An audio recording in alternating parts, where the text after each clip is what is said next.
After the bloody but indecisive Battle of Borodino, Napoleon entered Moscow with barely 100,000 remaining troops.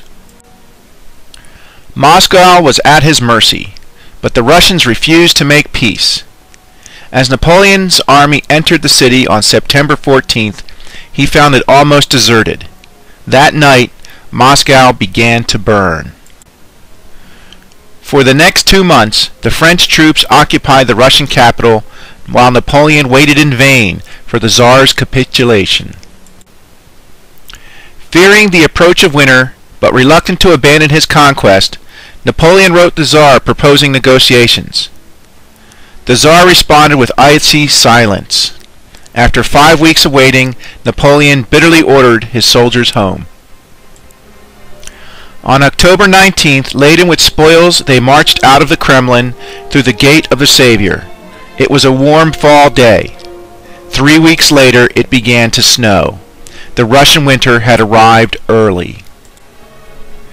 Napoleon began retreating in order to shorten the French supply line, but the combined effect of the severe Russian winter and the harassing hordes of enemy Cossacks transformed the retreat into a cruel nightmare from which only a handful of the Emperor's troops escaped. Temperatures fell to 22 degrees below zero. Napoleon's soldiers froze in the open countryside. Food ran out. Horses died by the thousands.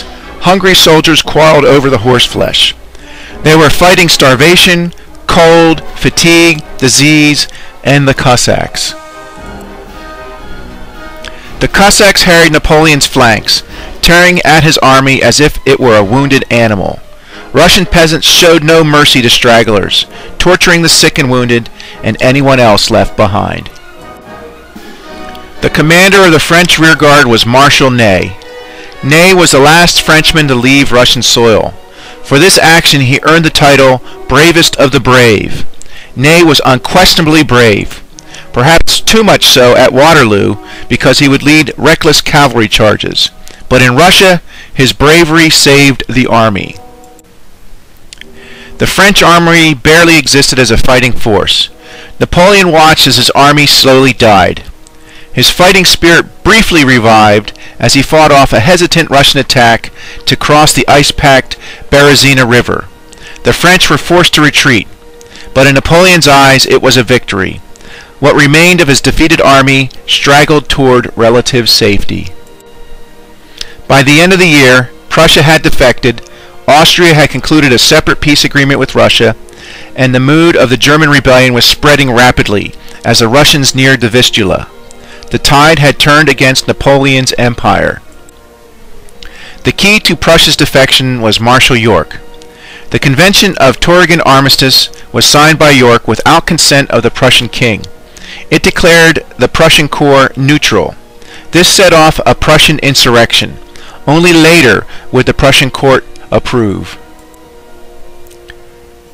Napoleon held Schwarzenberg in great esteem, and it was at his request that the prince took command of the Austrian Auxiliary Corps in the Russian campaign of 1812.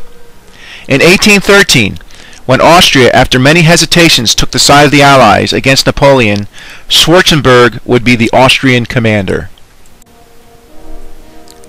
It was the beginning of the end.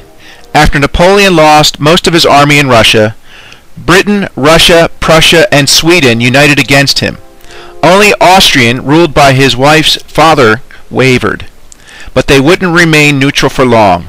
Like sharks, all of Europe smelled blood in the water with Napoleon's defeat.